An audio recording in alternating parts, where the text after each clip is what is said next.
Dick Whittington and his cat. Hello, this is Natasha. As you may know, Prince Bertie the Frog is not particularly fond of cats, even if they are very fluffy and friendly. And if you're a bit on the small side, about the size of, say, a frog, cats can be just a little bit scary. But this is a story about a cat who made an awful lot of money for his owner. And Bertie says, if you're going to have a cat, it might as well be that sort of a cat. In the reign of the famous King Edward III, there was a little boy called Dick Whittington, whose father and mother died when he was very young. As poor Dick was not old enough to work, he was very badly off. He got but little for his dinner, and sometimes nothing at all for his breakfast, for the people who lived in the village were very poor indeed, and could not spare him much more than the parings of potatoes, and now and then a hard crust of bread. Now Dick had heard many very strange things about the great city called London. For the country people at that time thought that folks in London were all fine gentlemen and ladies, and that there was singing and music there all day long, and that the streets were all paved with gold.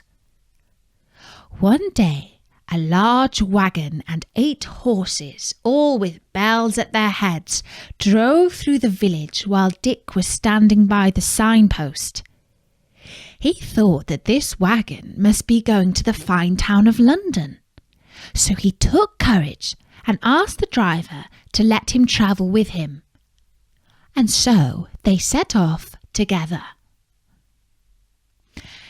Dick got safe to London and was in such a hurry to see the fine street paved all over with gold that he did not even stay to thank the kind wagon driver, but ran off as fast as his legs would carry him, through many of the streets, thinking every moment to come to those that were paved with gold. He thought that if he just took some little bits of the pavement, he should then have as much money as he could ever wish for. Poor Dick ran until he was tired, but at last, finding that every way he turned he saw nothing but dirt instead of gold, he sat down in a dark corner and cried himself to sleep. Little Dick was all night in the streets, and next morning, being very hungry, he got up and walked about and asked everybody he met to give him half a penny to keep him from starving. But nobody stayed to answer him, and only 2 or 3 gave him a half-penny, so that the poor boy was quite soon weak and faint with hunger. He asked another man for money, who replied, "Go to work, you lazy rogue." "That I will," said Dick. "I will go to work for you, if you will let me." But the man only cursed at him and went on. At last, a good-natured-looking gentleman saw how hungry he looked. "Why don't you go to work, my lad?" said he to Dick. "That I would, but I do not know how to get any," answered Dick. "If you are willing, come along with me," said the gentleman, and took him to a hayfield, where Dick worked briskly and lived merrily till the hay was made. After this, he found himself as badly off as before, and being almost starved again, he laid himself down at the door of Mr. Fitzwarren, a rich merchant. Here he was soon seen by the cookmaid, who was an ill-tempered creature, and happened just then to be very busy making dinner for her master and mistress. So she called out to poor Dick, "What business have you there, you lazy rogue?" There is nothing else but beggars. If you do not take yourself away, we will see how you will like to have some dishwater emptied over your head. I have some here hot enough to make you jump." Just at that time, Mr. Fitzwarren himself came home to dinner, and when he saw a dirty, ragged boy lying at the door, he said to him, "Why do you lie there, my boy? You seem old enough to work. I am afraid you are inclined to be lazy." "No, indeed, sir," said Dick to him. "That is not the case, for I would work with all my heart, but I do not know anybody, and I believe I am very sick for the want of food." "Poor fellow. Get up. Let me see what's up with you." Dick now tried to rise, but was obliged to lie down again, being too weak to stand, for he had not eaten any food for 3 days, and was no longer able to run about and beg a halfpenny off people in the street. So the kind merchant ordered him to be taken into the house and have a good dinner given him, and be kept to do what work he was able to do for the cook. Little Dick would have lived very happy in this good family if it had not been for the ill-natured cook. She used to say, "You are under me, so look sharp. Clean the spit and the dripping pan, make the fires, wind up the jack, and do all the scullery work nimbly, or—" and she would shake the ladle at him. Besides, she was so fond of basting that when she had no meat to baste, she would baste poor Dick's head and shoulders with a broom, or anything else that happened to fall in her way. At last, her ill usage of him was told to Alice, Mr. Fitzwarren's daughter, who told the cook she should be turned away if she did not treat him kinder. The behaviour of the cook was now a little better, but besides this, Dick had another hardship to get over. His bed stood in an attic room, where there were so many holes in the floor and the walls that every night he was tormented with rats and mice. A gentleman had given Dick a penny for cleaning his shoes, so he thought he would buy a cat with it. The next day he saw a girl with a cat and asked her, "Will you let me have that cat for a penny?" The girl said, "Yes, I will, though she is an excellent mouser." Dick hid his cat in the garret and always took care to carry a part of his dinner to her, and in a short time he had no more trouble with the rats and mice, but slept quite sound every night.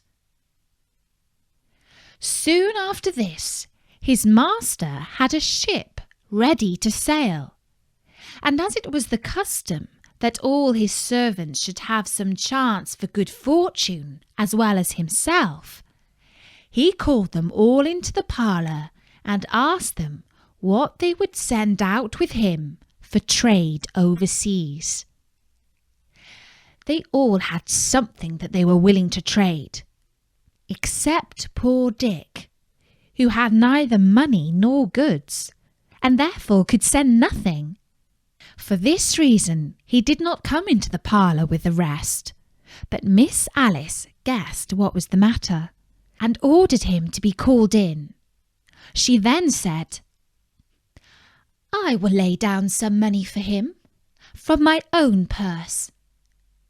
But her father told her, "This will not do, for it must be something of his own." When poor Dick heard this, he said, "I have nothing but a cat, which I bought for a penny some time since of a little girl." "Fetch your cat then, my lad." Dick went upstairs and brought down the poor puss with tears in his eyes and gave her to the captain. For he said, "I shall now be kept awake all night by the rats and mice."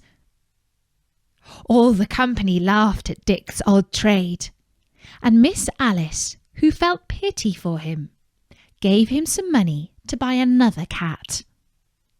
This, and many other marks of kindness shown him by Miss Alice, made the ill-tempered cook jealous of poor Dick, and she began to use him more cruelly than ever, and always teased of him for sending his cat to sea. She asked him, "Do you think your cat will sell for as much money as would buy a stick to beat you?" At last, poor Dick could not bear this ill treatment any longer, and he thought he would run away from his place.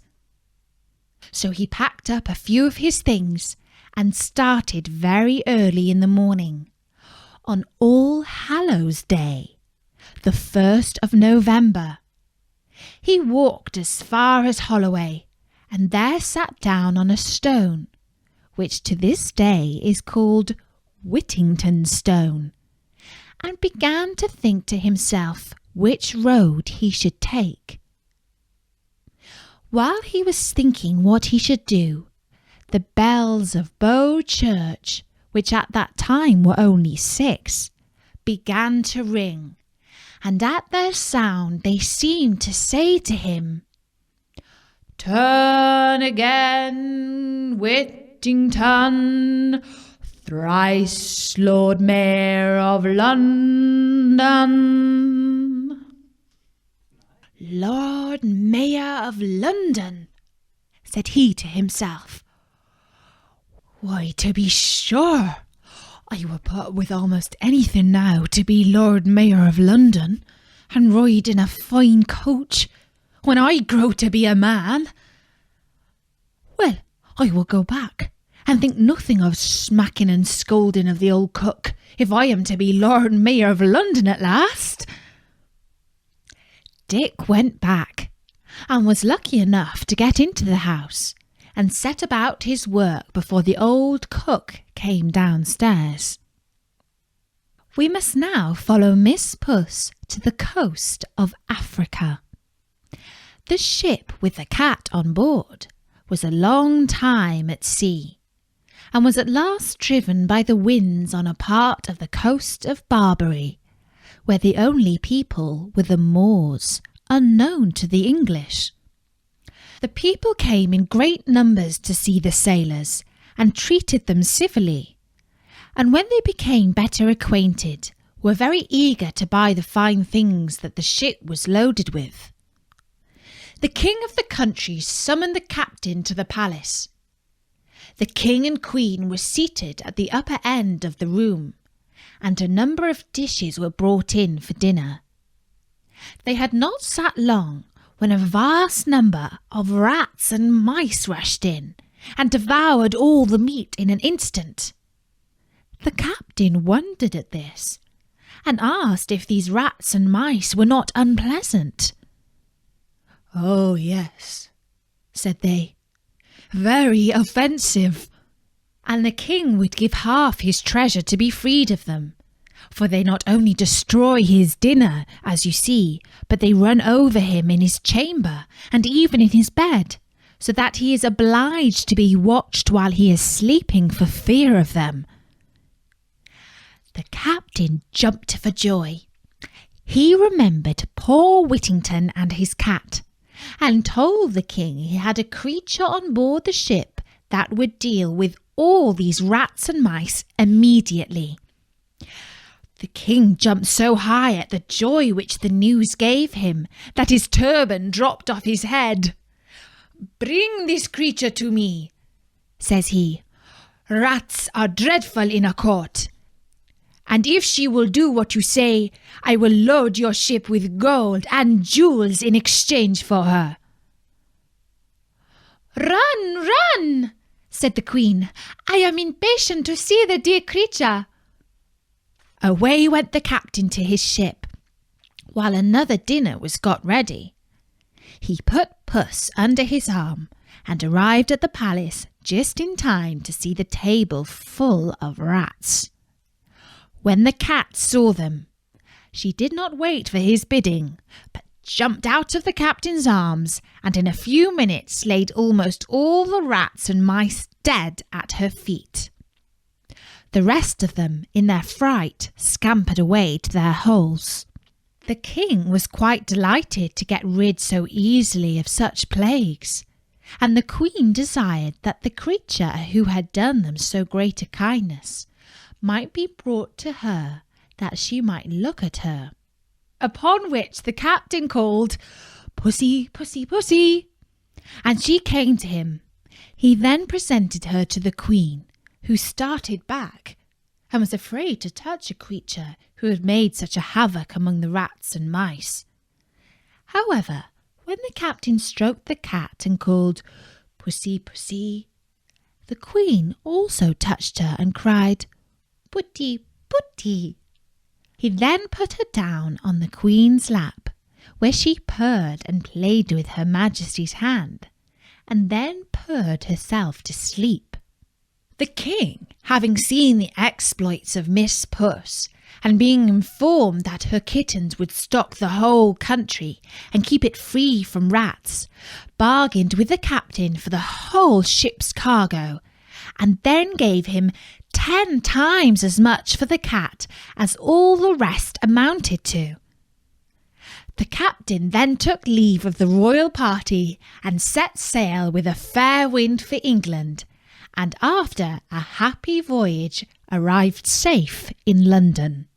One morning early, Mr. Fitzwarren had just come to his counting house and seated himself at the desk to count over the cash and settle the business for the day, when somebody came tap, tap, tap at the door. "Who's there?" "I come to bring you good news of your ship Unicorn." The merchant, bustling up in such a hurry that he forgot his gout, opened the door, and who should he see waiting but the captain and accountant with a cabinet of jewels. When he looked at this, the merchant lifted up his eyes and thanked heaven for sending him such a prosperous voyage. They then told the story of the cat, and showed the rich present that the king and queen had sent for her to poor Dick. As soon as the merchant heard this, he called out to his servant, "Go send him in, and tell him of his fame. Pray call him Mr. Whittington by name." Mr. Fitzwarren now showed himself to be a good man, for when some of his servants said so great a treasure was too much for him, he answered, "God forbid I should deprive him of the value of a single penny. It is his own, and he shall have it to a farthing." He then sent for Dick, who at that time was scouring pots for the cook, and was quite dirty. He would have excused himself from coming into the counting-house, saying, "The room is swept, and my shoes are dirty and full of hobnails." But the merchant ordered him to come in. Mr. Fitzwarren ordered a chair to be set for him, and so Dick began to think that they were making a game of him, and at the same time said to them, "Do not play tricks with a poor simple boy, but let me go down again, if you please, to my work." "Indeed, Mr. Whittington," said the merchant, "we are all quite in earnest with you, and I most heartily rejoice in the news that these gentlemen have brought you. For the captain has sold your cat to the King of Barbary, and brought you in return for her more riches than I possess in the whole world, and I wish you may long enjoy them." Mr. Fitzwarren then told the men to open the great treasure they had brought with them, and said, "Mr. Whittington has nothing to do but to put it in some place of safety." Poor Dick hardly knew how to behave himself for joy. He begged his master to take what part of it he pleased, since he owed it all to his kindness. "No, no," answered Mr. Fitzwarren. "This is all your own, and I have no doubt but you will use it well." Dick next asked his mistress, and then Miss Alice, to accept a part of his good fortune, but they would not, and at the same time told him that they felt great joy at his good success. But this poor fellow was too kind-hearted to keep it all to himself. So he made a present to the captain, the mate, and the rest of Mr. Fitzwarren's servants, and even to the ill-natured old cook. After this, Mr. Fitzwarren advised him to send for a proper tailor, and to get himself dressed like a gentleman, and told him he was welcome to live in his house till he could buy a better one.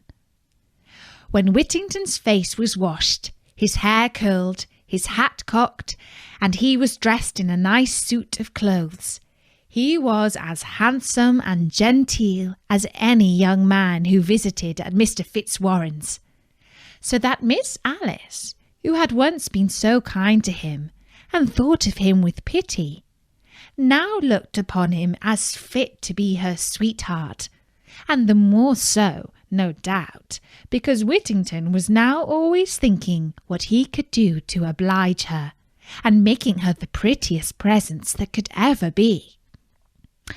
Mr. Fitzwarren soon saw their love for each other, and proposed to join them in marriage, and to this they both readily agreed.